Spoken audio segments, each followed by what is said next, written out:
Welcome student. आज हम third chapter शुरू करेंगे जिसका नाम है pair of linear equation in two variables. के लीनियर इक्वेशंस, टू वेरिएबल की लीनियर इक्वेशंस का पेयर। तो इसमें सबसे पहले मैं आपको इक्वेशन के बारे में थोड़ा सा रिमाइंड करवाऊंगा। इक्वेशन क्या चीज़ है, इसे हम इन शॉर्ट फॉर्म में ऐसे लिखते हैं, डिनोट ऐसे करते हैं, equal N. A mathematical statement indicating equality of two algebraic expression is called an equation. Equation क्या चीज़ है? एक mathematical statement है जिसमें कि दो algebraic expression को equal दिखाती है, उसे हम equation कहते हैं। जहाँ दो polynomial को equal दिखाती है उसे हम equation कहते हैं। जैसे ये 3x + 5 = 2x + 7, इसमें ये भी एक पॉलिनॉमियल है, या ये भी एक अलजेब्रिक एक्सप्रेशन है, ये भी एक अलजेब्रिक एक्सप्रेशन है। ये दोनों को इक्वल साइन से इक्वल दिया हुआ है, ये दोनों आपस में इक्वल है, इसे हम इक्वेशन कहते हैं। ये आ गई 2x + 5 = 7, तो ये भी एक पॉलिनॉमियल या एक्सप्रेशन है, और ये भी एक एक्सप्रेशन है। ये कांस्टेंट पॉलिनॉमियल आपने पढ़ी है, तो इसे भी हम इक्वेशन बोलते हैं। ये दोनों इक्वल हैं आपस में, तो ये इक्वल स्टेटमेंट एक ऐसी है जो इक्वल दिखाती है इन दोनों को, तो इसलिए इसको हम इक्वेशन कहते हैं। तो ये इक्वेशन एक किस्म का जैसे बैलेंस काम करती है, ऐसे ही ये होती है। बैलेंस आपने देखा है, जिसे आप तुला या त्रकड़ी बोलते हो, तो जिसमें हम जब भी कोई चीज़ बैलेंस लेते हैं, जब हम खाली उठाते हैं तो दोनों पड़ले उसके बराबर होते हैं, तो ये भी और ये भी, तो उसे ही हम बैलेंस कहते हैं कि इक्वल है, बिल्कुल इक्वल है। तो इसी तरह से आप थोड़ा सा और रिमाइंड करा दूं कि ये जो अगर ये इक्वेशन है, तो इसमें ये जो यहाँ से यहाँ तक इक्वल के लेफ्ट साइड पे, इसे हम लेफ्ट हैंड साइड कहते हैं, और ये इक्वल के राइट साइड पे इसे हम राइट हैंड साइड कहते हैं। जो इक्वल साइन है वो उसे क्या करता है, दो हिस्सों में बांटता है, वो ये बराबर करता है, और ये इधर LHS इधर RHS, ऐसे ही इधर LHS इधर RHS, ये मैं आपको रिमाइंड करा रहा हूँ। ये अब बात आई लीनियर इक्वेशन की। लीनियर इक्वेशन क्या चीज़ होती है कि जैसे लीनियर पॉलिनॉमियल आपने पिछले यूनिट में पढ़ी, कि एन इक्वेशन, वहाँ आपने पढ़ा कि एक polynomial having degree 1 is called linear polynomial. तो यहाँ आपको क्या लिखना है, an equation having degree 1 is called linear equation. अब लीनियर इक्वेशन, ये मैंने सिर्फ लीनियर इक्वेशन लिखी, ये इन वन वेरिएबल भी हो सकती है, टू वेरिएबल भी हो सकती है। अब हम बात कर रहे हैं, हमारा जो चैप्टर है वो है pair of linear equation in two variable. तो पहले टू वेरिएबल की सिंगल इक्वेशन, जो कि हमने 9th में चैप्टर पढ़ा था, वहाँ हमारे पास सिंगल इक्वेशन थी, एक ही इक्वेशन थी टू वेरिएबल की, जिसमें दो वेरिएबल होंगे अलग अलग। जैसे general linear equation, general form of linear equation in two variable, वो क्या है, is the form of ax + by + c = 0। इस टाइप की होती है जनरल जो इक्वेशन लेते हैं linear equation in two variable की, जो हमने 9th में भी ली थी। वो ax + by + c = 0। यहाँ के a b c जो coefficient of x, coefficient of y और कांस्टेंट ऑफ, ये सारे के सारे रियल नंबर्स होते हैं, और इसमें a और b दोनों जीरो नहीं होने चाहिए। a and b are not both zero नहीं होने चाहिए। इनमें से एक चाहे जीरो हो जाए, y जीरो होगा, a b जीरो होगा अगर, तो a नहीं होना चाहिए, a जीरो होगा तो b नहीं होना चाहिए। तो इन जनरल हम इसको a एंड b इस कंडीशन को कैसे लेते हैं कि a² + b² is not equal to 0 के बराबर, कंडीशन ये होनी चाहिए इसमें। तो ये है linear equation in two variable, इसकी जनरल फॉर्म ये है। तो जैसे आपने 9th में पढ़ा है, क्या यू नो, तो ग्राफ बनाया था हमने 9th में, सोल्यूशन निकाले थे हमने, मैनी सोल्यूशन निकाले थे। क्या आपको क्वेश्चन था कि right the 4 solution of this linear equation, जो इक्वेशन दी थी इन टू वेरिएबल की, उसके आपने 4 या 3 सोल्यूशन निकाले थे। इसी तरह से ग्राफ भी बनाया था आपने वहाँ पे, तो आपने वहाँ पढ़ा है कि graph of linear equation form a straight line. जब हम ग्राफ बनाते हैं लीनियर इक्वेशन का, तो क्या बनता है, एक स्ट्रेट लाइन बनती है। तो आपने बनाई भी है ये, फिर उसके बाद एक पॉइंट और लिखा मैंने, and linear equation in two variable has infinitely many solution. ये भी आपने 9th में एक क्वेश्चन भी था कि how many solution of this equation, तो आपने वहाँ निकाला था कि they are infinitely many solution. इसके इनफाइनेटली मैनी सोल्यूशन होते हैं, बहुत से अनगिनत सोल्यूशन होते हैं एक linear equation in two variable के। अब उसके बाद अगर हम सोल्यूशन, जैसे हमने वहाँ 4 4 या 3 3 सोल्यूशन निकाले थे, तो उस तरह से ईच सोल्यूशन, जो हर एक सोल्यूशन होगा, अगर इनफाइनेटली मैनी सोल्यूशन है तो देयरफॉर हर एक सोल्यूशन जो है, जैसे हम इसको ऑर्डर्ड पेयर में लिखते हैं एक्स वाई, इस तरह लिखते थे आप कि एक्स की क्या वैल्यू और वाई की क्या वैल्यू है, अगर लीनियर इक्वेशन किसकी है, वेरिएबल एक्स और वाई की है। तो इसका सोल्यूशन हर एक सोल्यूशन इस टाइप का of a linear equation in two variable, इस टू वेरिएबल की जिसमें एक्स वेरिएबल और वाई वेरिएबल है, इसमें हर एक सोल्यूशन जो एक्स और वाई होगा वो correspond to a point on the line representing the equation and vice versa. इसका मतलब है कि वो कोई भी सोल्यूशन, जितना हर एक सोल्यूशन जो होगा, क्योंकि इनफाइनाइटली मैनी सोल्यूशन है, और जितने भी सोल्यूशन होंगे उसके ऊपर आप निकालोगे वो सारे के सारे इस स्ट्रेट लाइन पे, क्योंकि ग्राफ इसका क्या बनता है, स्ट्रेट लाइन पे पॉइंट दिखाएंगे, वो सारे के सारे क्या होंगे, पॉइंट होंगे। एंड वाइस वर्सा का मतलब हो गया कि अगर किसी स्ट्रेट लाइन के ऊपर आपको पॉइंट्स मिल रहे हैं इस टाइप के, एक्स वाई की टाइप पे, तो वो इसी ही जिस इक्वेशन की जो स्ट्रेट लाइन है उसी इक्वेशन के ये सोल्यूशन होंगे। ये आगे मैंने अब जो हमारा इस चैप्टर में काम है उसके बारे में बात करते हैं। ये पॉइंट लिखा है, general form for a pair of linear equations in two variable x and Y.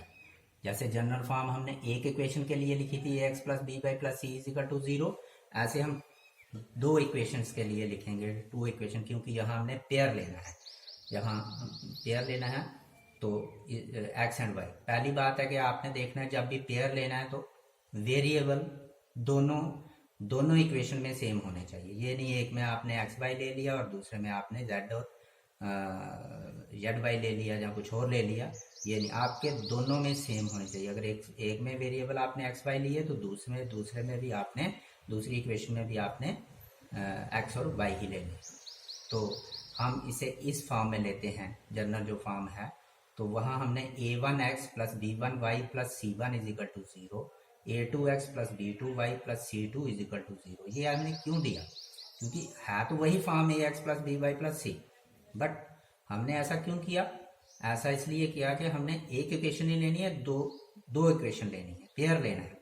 जब पेयर लेना है तो अगर दोनों को हम ax plus by plus c लिखते तो वो डिफ्रेंशिएट कैसे होती है कि ये कौन सी वाली है, ये कौन सी वाली है। इसलिए यहाँ कोफिशिएंट कुछ और होगा, यहाँ कोफिशिएंट कुछ और होगा, और यहाँ कुछ और होगा, जो बराबर भी हो सकते हैं, अलग अलग भी हो सकते हैं। तो इसलिए हमने क्या करना है कि इसको हमने 1 कह दिया, जो फर्स्ट इक्वेशन ली है तो 1 कह दिया, इसको हमने b1 को b1 कह दिया और c को c1 कह दिया। इसी तरह से दूसरी में a को a2 कह दिया और b2 कह दिया c2। There a1 b1 c1 same वही जो ऊपर लिखा हुआ है वही, और a2 b2 c2 are the real numbers.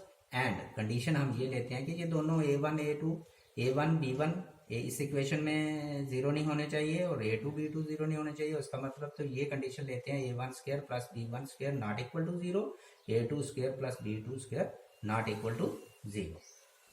तो ये हमारे पास जनरल फॉर्म आ गई linear equation in two variable की। द्वारा याद रखना कि वेरिएबल जो हैं वो सेम होने चाहिए दोनों इक्वेशन में। अगर एक्स का एक्स लिखा है, एक्स वाई लिए हैं तो एक्स वाई लेने हैं, जेड पी लिए हैं तो पी क्यू लिए हैं तो पी क्यू लेने हैं, जेड यू टी लेने हैं तो यू टी लेने हैं, आपने दोनों में एक जैसे होने चाहिए। अब हमारे पास आ गया आगे कि हम जब 9th में हमने ज्योमेट्री में पढ़ा था, जब हमने एक प्लेन में दो लाइन्स ली थी, लाइन एंड एंगल्स में जब हमने पढ़ा था, तो वहाँ हमारे पास आया था कि अगर गिवन हमें दो लाइन्स दी हो इस किसी प्लेन में, 2 लाइन्स इन ए प्लेन, तो हमारे पास ये फॉलोइंग पॉसिबिलिटी ही हो सकती है, only one of the following possibility ही हो सकती है। इनमें से एक ही पॉसिबिलिटी, अगर आपके पास 2 लाइनें हैं तो एक ही पॉसिबिलिटी इनमें यहाँ हो सकती है। कौन कौन सी, जा तो two lines will intersect in one point, अगर तो आपको दो लाइन मिली हैं तो जा तो वो इंटरसेक्ट करेंगी और सिर्फ एक पॉइंट पे, जो आपने पढ़ा भी है एज ए थ्योरम भी पढ़ी है आपने कि दो लाइन जो है वो एक ही पॉइंट पे इंटरसेक्ट करती हैं। जहाँ अगर एक पॉइंट पे इंटरसेक्ट नहीं कर रही होंगी तो वो अगर इंटरसेक्टिंग लाइन नहीं होंगी तो फिर वो पैरेलल होंगी, कि दोनों आपस में पैरेलल होंगी। जैसे मैंने एल और एम लाइन ली इस जगह पे तो ये ओ पॉइंट पे इंटरसेक्ट कर रही, और एल और एम ली तो यहाँ कहीं नहीं इंटरसेक्ट कर रही, इसका मतलब ये पैरेलल हैं दोनों। तो जा तीसरा केस ये अराइज हो सकता है कि जा ये लाइंस कोइंसाइड ईच अदर होंगी, ये दोनों लाइंस एक दूसरे के ऊपर होंगी, एक ही लाइन होगी दोनों, कहने का मतलब दोनों एक ही लाइन होगी, एक पहली वाली लाइन भी वही बनेगी और दूसरी इक्वेशन की लाइन भी वही बनेगी। जैसे ये मैंने ऐसे शो किया हुआ, वैसे तो ये एक ही लाइन है, ये लाइन एल शो की है और ये लाइन एम शो की है, बट लाइन ये एक ही है, ये कोइंसाइड ईच अदर, ये कॉन्सिडेंट होती हैं ये लाइंस।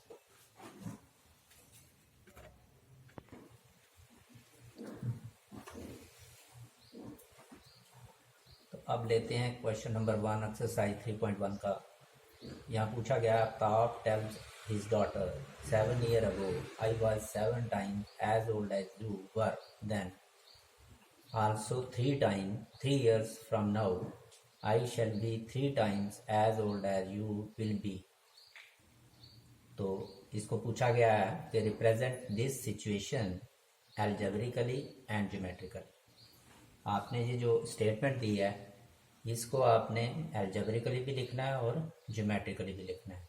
वैसे तो ये मोस्ट इम्पॉर्टेंट क्वेश्चन है, बोर्ड में आता है, बट वो ज्योमेट्रिकली नहीं आता है, उसको हमने सोल्यूशन निकालने हैं, जो कि हमने नेक्स्ट एक्सरसाइज में सोल्यूशन सीखने के कैसे सोल्यूशन निकलते हैं किस मेथड से, उससे निकाल के फिर इसको दोबारा हमने इस क्वेश्चन को यहाँ से आगे करना है।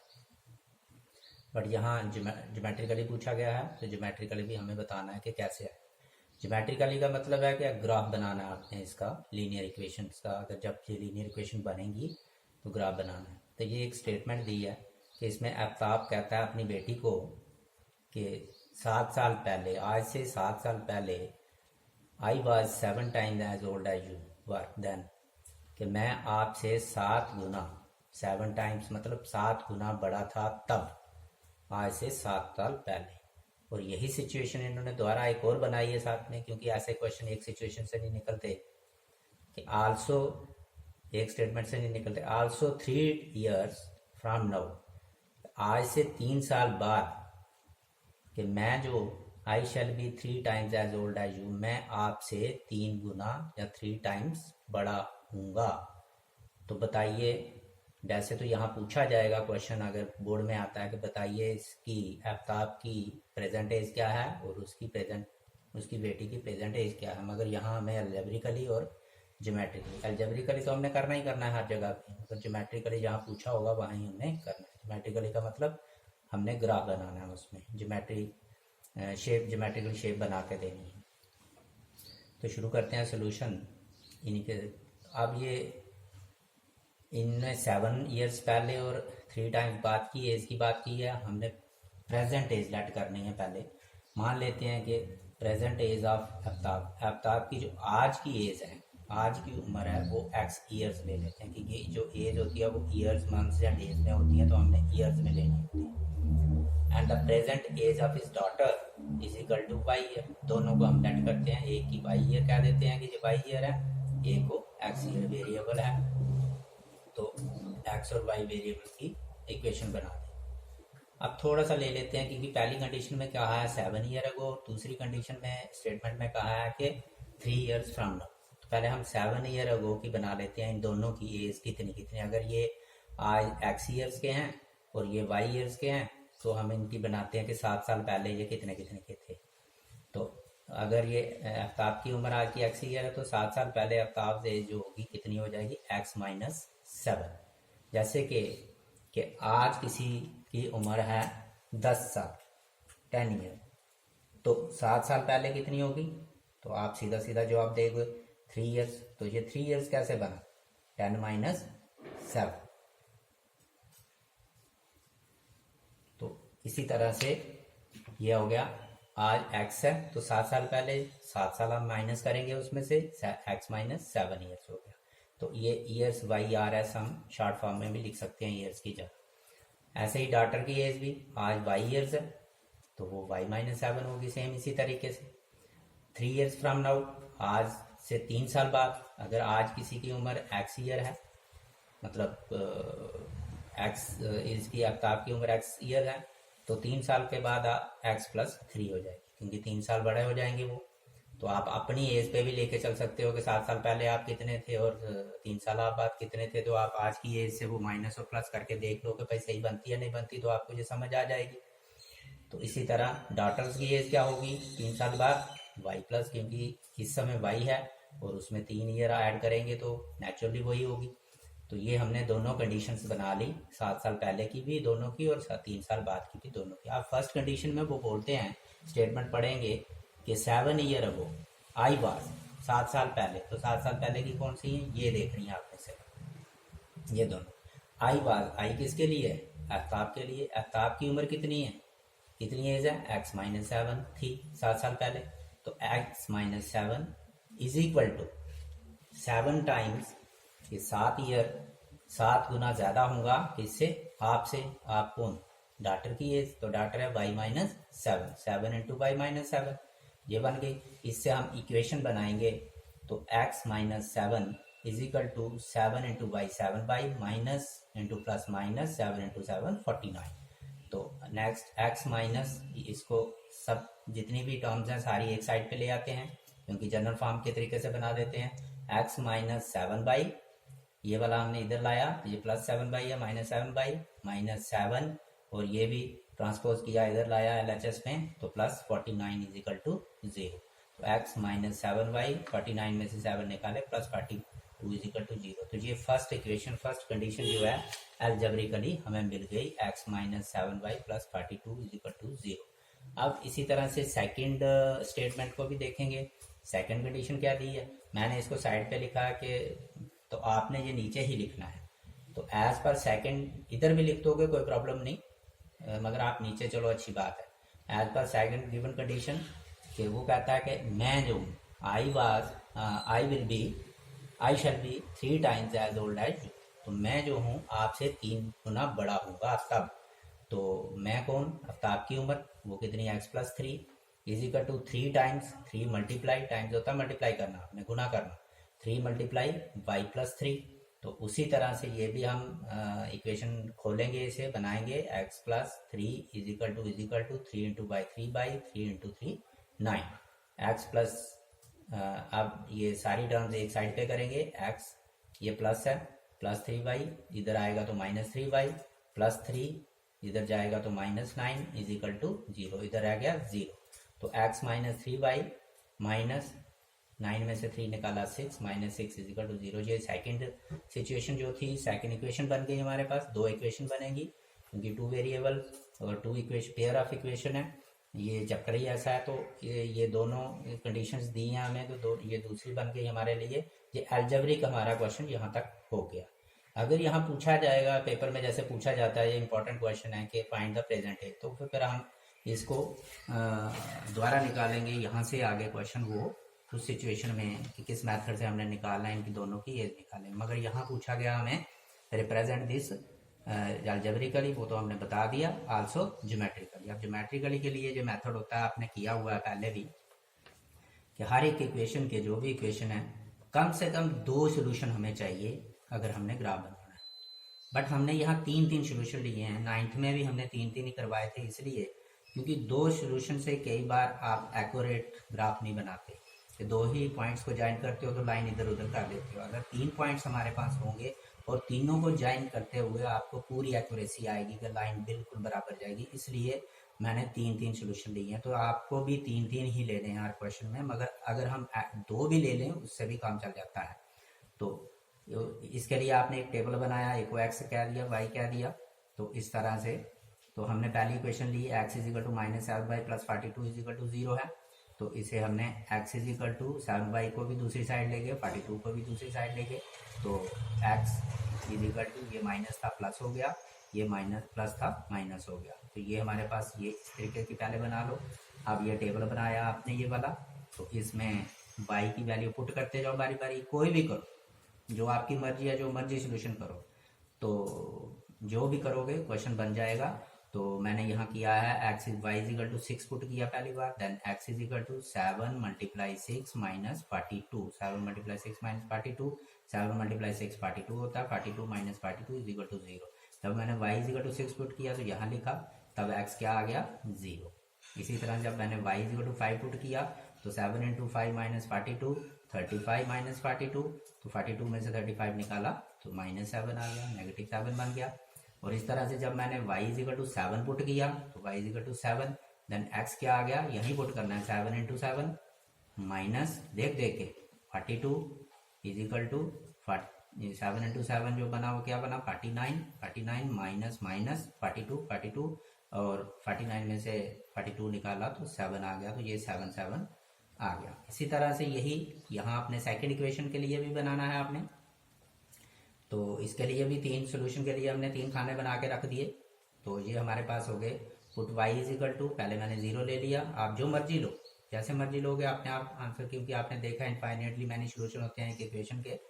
तो 0 पुट किया, then x is equal to 3 multiply 0 plus 6, तो 3 मल्टीप्लाई 0 0 के बराबर, प्लस 6, 6 प्लस 0 6 के बराबर। फिर x y is equal to हमने 1 पुट किया, यहाँ लिखा 1, then x is equal to 3 multiply 1 plus 6, 3 multiply 1 3 plus 6, 3 plus 6 9 के बराबर होता है।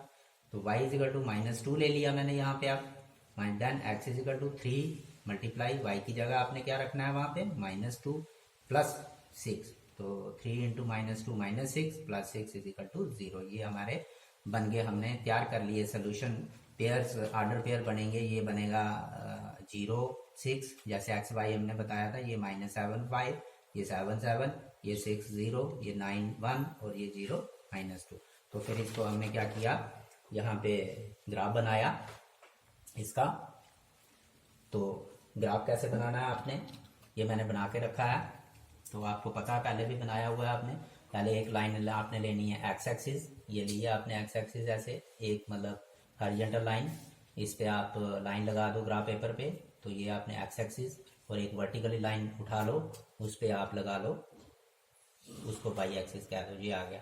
तो ये एक्स डैश ओ एक्स हो गई एक्स एक्सिस, और ये वाई एक्सिस हो गया। उसके बाद आपने ये पॉइंट जो हैं वो जितने भी सोल्यूशन हैं वो आपने प्लॉट करने हैं। तो पहला ये हमारे पास अगर ये देखें तो हमारे पास पहला ये आता है 0 6, तो when x is equal to 0 y is equal to 6, तो हमने x इज इक्वल टू 0 तो y इज इक्वल टू 6, तो ये है 0 यहाँ ही होगा, क्योंकि ओरिजिन में आपको पता है x भी 0 होता है y भी 0, तो y आप 6 पॉजिटिव 6 आप पॉजिटिव ऊपर की तरफ चलोगे, 1 2 3 4 5 6, तो ये पॉइंट हो गया हमारा 0 6। ऐसे लिखते हैं ऑर्डर पेयर में इसको, सोल्यूशन इसका ऐसे होता है। और फिर दूसरा हमारे यहाँ पे आ गया, और हम 5 1 2 3 4 5 ऊपर चले गए, तो ये नेगेटिव 7 5 आ गया, 7 7, तो ये आ गया हम 1 2 3 4 5 6 7, और 7 ही 1 2 3 4 5 6 7 ये ऊपर चले गए। तो ये हमारे पास 3 पॉइंट जो हमने लिए थे, जो 3 पॉइंट हमारे पास 3 सोल्यूशन आ गए। इन तीनों पॉइंट्स को आपने क्या करना है, ज्वाइन करना है। जैसे मैंने बोला था कि हर एक सोल्यूशन लाइन के ऊपर रिप्रेजेंट होता है, तो ये इसकी एक ही लाइन बनानी है आपने, तीनों को मिला के इस तरह से एक ही लाइन, तीनों को ऐसे रखना है आपने इस तरह से, तो इसी से आपने एक लाइन ड्रा करनी है। तो बाद में ये थोड़ा शो करने के लिए इन सर्कल कर दो इन पॉइंट को कि अच्छे दिखेंगे, और पेयर लिख लो कि क्या सोल्यूशन है 7 7 0 6 और ये। तो ये किस इक्वेशन की लाइन थी वो भी आपने लिखनी है इक्वेशन साथ में, x माइनस एक साइड पे x minus 7 by plus 42 is equal to 0 equation first. अब इसी तरह से सेकंड में आपने 0 6 पहला, तो ये 0 ना 6 0, तो x इज इक्वल टू 6, तो आपने 1 2 3 4 5 6 पे आना है, और y इज इक्वल टू 0, ना ऊपर जाना है ना नीचे जाना, यही होता है y is equal to 0 x axis पे होता है पॉइंट वो। तो 6 0 ये आपने पढ़े हैं कोऑर्डिनेट ज्योमेट्री में भी और लीनियर इक्वेशन में भी। और उसके बाद 9 1, तो ये 9, तो यहाँ ऊपर 1 ये आ गया, और उसके बाद 0 -2, तो 0 1 2 माइनस यहाँ आ गया। तीनों पॉइंट्स को उसी तरह से आपने ज्वाइन करना है जैसे मैंने पहले बताया स्केल के साथ, बिल्कुल सही एक्यूरेट तरीके से देखना, हर एक पॉइंट साथ में जुड़ रहा हो तो तभी लाइन खींचनी है।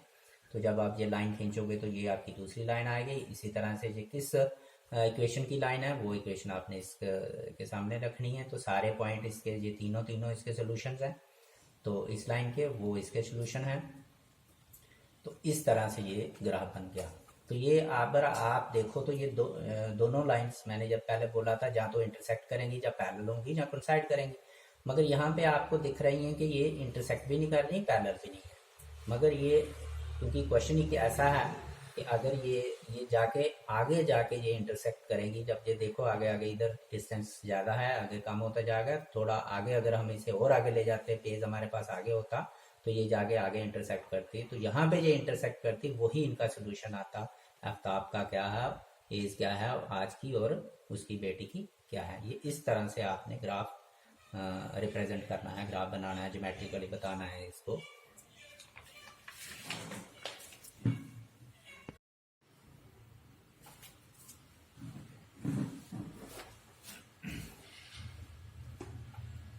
Second question, the coach of cricket team buys 3 bats and 6 balls for 39 rupees. Later she buys another bat and 3 more balls of same kind for rupees 1300. Represent this situation algebraically and geometrically.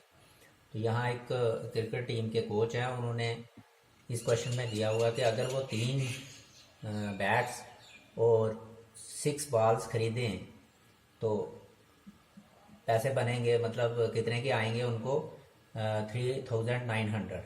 तो फिर द्वारा अगर इन्हीं को इसी rate से ball और bat जो खरीदें, यही बैट और यही बॉल, तो अगर एक बैट, यहाँ लिखा है एनदर बैट, इसका मतलब एक बैट और 3 बॉल्स खरीदें तो पैसे लगेंगे 1300। तो इसको हमने रिप्रेजेंट करना है सिचुएशन को अलजेब्रिकली एंड ज्योमेट्रिकली। तो इस तरह से आप ये मतलब खरीदने की बात आई तो इसलिए हमने कॉस्ट देनी है, क्योंकि उसके पैसे देने पड़ेंगे कितने हैं। तो हमने लेट करना है, तो cost of 1 bat is equal to ₹X and 1 ball is equal to ₹Y। ये हम एक को क्या देते हैं, X रुपीज़ का है एक की कीमत, और दूसरे की बॉल की एक की कीमत Y रुपीज़ है। तो as per first given condition वो कहते हैं कि अगर 3 बैट्स और 6 बॉल खरीदें, मतलब 3 बॉल और 6 बॉल खरीदें तो इतने रुपए बनेंगे 3900। तो इस कंडीशन में जो ये कंडीशन क्या दी है, इसका मतलब 3 × X plus 6 × Y is equal to 3900, मतलब 3900। ये आपकी एक इक्वेशन बन गई अलजेब्रिकली। मगर ये कैसे आया, जैसे मैं थोड़ा सा यहाँ एग्जांपल देता हूँ, समझाता हूँ आपको कि अगर एक पेन की कीमत है 5 रुपये, आप किसी दुकान पे जाते हो पेन और कापी खरीदने के लिए, पेन की कीमत वो 5 रुपये है, 5 रुपीज़ है, और एक कॉपी की कीमत नोटबुक की 10 रुपये। तो अगर आपने 3 पेन खरीदने हैं और 2 कापियाँ खरीदनी है, 3 पेन और 2 नोटबुक खरीदनी है, तो कैसे खरीदो, कितने पैसे बनेंगे। अगर आप 3 पेन लोगे तो 3 पेन की कीमत है, एक पेन की कीमत है 5 रुपये, एक पेन 5 रुपये का आएगा, और 3 पेन कितने का आएंगे, 3 × 5 इज इक्वल टू 15 रुपीज़ की। और इसी तरह से एक कापी की कीमत है 10 रुपये, अगर 2 कापी खरीदनी है तो आप कितने आएंगे, 2 × 10, मतलब जितनी कापी हैं, जितनी कास्ट है 10 rupees, 2 is equal to 20 rupees. दोनों को आप प्लस करेंगे तो आपको कितने पैसे देने पड़ेंगे, 35 रुपीज़। इसी तरह से देखो 3 पेन मल्टीप्लाई पेन का रेट क्या है, 5, 3 × 5 प्लस 2 नोटबुक, और उसका रेट क्या है 10, 2 × 10, तो 3 × 5 15 प्लस 20 35। सेम कंडीशन यहाँ पे हमने जाना है कि एक बॉल की कीमत कितनी है, X रुपीज़ है, ली हमने, और 3 बॉल हैं तो 3 × X प्लस इसी तरह से एक बैट की कीमत हमने कितनी ली है, कॉस्ट कितनी ली है Y, तो 6 × Y करेंगे प्लस 6 × Y, जैसे यहाँ किया 15, 3 × 5 प्लस 2 × 10, इसी तरह से 6 × Y इज इक्वल टू 3900। ये फर्स्ट कंडीशन हो गई। सिमिलरली सेकंड कंडीशन में कहा अनदर बैट, इसका मतलब एक बैट 1 × X, बैट की कीमत 1 X है, और बैट कितने हैं, एक प्लस उसमें डालना है कितना, 3 बॉल्स। 3 बॉल्स, 3 × y की बॉल की कीमत क्या ली है हमने, लेट क्या की है, मान लिया y, 3 × y is equal to ये कितने के होंगे, ये इन्होंने दिखाया 1300 के। तो ये दोनों इक्वेशन जो बन गई ये हो गई हमारी अलजेब्रिकली। हमें अपने ज्योमेट्रिकली निकालना है। उसी तरह से जैसे हमने किया, पहले एक इक्वेशन ले लेंगे, फर्स्ट इक्वेशन वो है, फर्स्ट इक्वेशन है हमारे पास 3x + 6y is equal to 3900 मतलब 3900। अब यहाँ ये देखेंगे तीनों में से 3 कॉमन निकलता है, तो अगर हम ऐसा करें तो क्वेश्चन थोड़ा इजी हो जाएगा। नहीं तो ऐसे भी आप डायरेक्ट ले लो जैसे हमने पहले क्वेश्चन में लिया तो चलेगा, बट क्वेश्चन इजी करने के लिए हम पहले 3 कॉमन निकाल देते हैं। 3 हमने कॉमन निकाला, ये आ गया x + 2y 3 × 6 is equal to, इसको भी आप तोड़ सकते थे 3 × 1300, मगर ऐसे ही रखा। x + 2/3 को जब हम ट्रांसपोज किया तो इधर आ गया, तो 3 होता है, ये बन गया 1300। तो ये इक्वेशन हमारे पास बन गई x + 2y is equal to 1300। ये फर्स्ट इक्वेशन, इसको हमने कॉमन निकाल के रिड्यूस किया तो ये आ गई। अब उसी तरह से फ्रॉम इक्वेशन फर्स्ट तो हमने ली है, x is equal to 1300, 2y इधर ट्रांसपोज होगा, इधर जाएगा तो क्या आएगा, -2y। तो ये बन गया। आप पुट करते जाओ y और x निकलता जाएगा। बट इस क्वेश्चन में क्या प्रॉब्लम है कि अगर आप यहाँ 1 0 1 2 3 ये पुट करोगे तो ये क्वेश्चन आपको ग्राफिकली बनाना बहुत मुश्किल हो जाएगा, साथ में होगा, क्योंकि अगर हम y को 1 पुट करते हैं तो x बहुत ज़्यादा आएगा, 1300 तक आएगा। और 1 और 1300 एक ग्राफ पेपर पे कैसे लोगे, जैसे हमने 1 2 3 वगैरह पहले लिया, मुश्किल हो जाता है। इसलिए हमें थोड़ा सोच के चलना है कि हम 100 के करीब ले लेते हैं। तो मैंने y किया सबसे पहले 600 पुट, तो देन x क्या आया, x इज इक्वल टू 1300 - 2 × 600। तो ये आ गया। देख देख के यहाँ अपने पुट करना है, y की जगह रखना है, बाकी सारा कुछ देख के लिखना है। x is equal to 1300 - 2 × y की जगह 600 जो आपने लिया y खुद, तो ये 1300 - 1200 इज इक्वल टू 100, ये आ गया। इसी तरह से put y is equal to 500, same इसी तरह से करेंगे आप। ये थोड़ा सा खुद भी करो, मैंने किया हुआ है। तो इसी तरह से y इज इक्वल टू 400 लिया जब आपने, then x is equal to 1300 - 2 × 400, तो 1300 - 800 इज इक्वल टू 500। तो ये इसका एक का टेबल बन गया। 3 सोल्यूशन ले लिया हमने इसके। इसी तरह से दूसरी ली हमने, वो x + 3y is equal to 1300, तो x is equal to 1300, 3y को ट्रांसपोज किया RHS में लिया तो क्या हो गया, -3y। पुट करो y इज इक्वल टू 300, तो x आ गया 1300 - 3 × 300, 1300 - 3 × 3 900 इज इक्वल टू 400। इसी तरह से ये दोनों सोल्यूशन नीचे भी, तो ये आपने सोल्यूशन निकाले, 3 सोल्यूशन दोनों इक्वेशन के। अब हमने यहाँ पे ग्राफ पे प्लॉट करना है। यहाँ भी मैंने दिया तो मैं यहाँ पे बताऊंगा आपको। जैसे पहले क्वेश्चन में हमने क्या लिया कि हर एक में 1 1 का डिस्टेंस लिया, 1 यूनिट का डिस्टेंस लिया हमने, मगर यहाँ पे 1 यूनिट जो लिया मैंने 100 का लेना पड़ेगा आपको। अगर एक एक का लेते हो तो ग्राफ बनाना आपके लिए बहुत मुश्किल होगा। इसलिए क्योंकि हमारे पास हमने देखा भी, इसीलिए हमने ऐसे ही लिए थे सोल्यूशन उसी टाइप के लिए। तो ये 100, ये जहाँ पे हमने ये ऊपर 1 लिया है यहाँ पे मैंने 100 ले लिया, 100 200 300 400 इस तरह से। तो अगर पहला पॉइंट हम प्लॉट करेंगे तो वो पॉइंट है हमारे पास 100 600, मतलब when x is equal to 100 तो वो 600, तो ये आ जाएगा हमारे पास 100, तो 600 यहाँ पे, ये पॉइंट यहाँ पे आ जाएगा। दूसरा अगर करेंगे तो 300, तो 500, when x is equal to 300 ये है, तो जाना हमने 500, तो ये आ जाएगा। इसी तरह से आपने सारे पॉइंट्स, ये ग्राफ आपने खुद बनाना है इसका, इस क्वेश्चन का इसी तरह, मगर ये 100 लेना 1 1, ये देखना होता है कि कहाँ हमें कौन सा यूनिट लेना पड़े, उसी तरह से आपने क्वेश्चन को चलाना है। तो ये आपका सेकंड क्वेश्चन। अब एक लास्ट क्वेश्चन है इसी एक्सरसाइज का। The cost of 2 kilogram of apples and 1 kilogram of grapes on a day was found to be 160। कि अगर 2 किलोग्राम हम एप्पल लें और 1 किलोग्राम ग्रेप्स लें तो पैसे बनेंगे हमारे, हमें कितने बने, 160 रुपीज़ के आए। तो आफ्टर ए मंथ, 1 महीने के बाद सेम कास्ट पे, द कास्ट ऑफ 4 किलो, अगर 4 किलोग्राम एप्पल्स लें और 2 किलोग्राम ग्रेप्स लें तो बनेगा, अमाउंट बनेगा कितना, 300। तो इसको भी आपने रिप्रेजेंट करना है, सिचुएशन को, अलजेब्रिकली एंड ज्योमेट्रिकली। और ये क्वेश्चन बिल्कुल इसी तरह से है जैसे मैंने cost of one bat is equal to x rupees लिया और cost of one ball is equal to y rupees लिया। इसी तरह से आपने यहाँ पे लेना है कास्ट ऑफ, लेट करना है cost of 1 kilogram of apple. यहाँ 1 kilogram of apple is equal to x rupees and 1 kilogram of grapes is equal to y rupees. तो इसी तरह से पूरा क्वेश्चन निकालना है, तो आपने इसे ग्राफिकली बनाना है।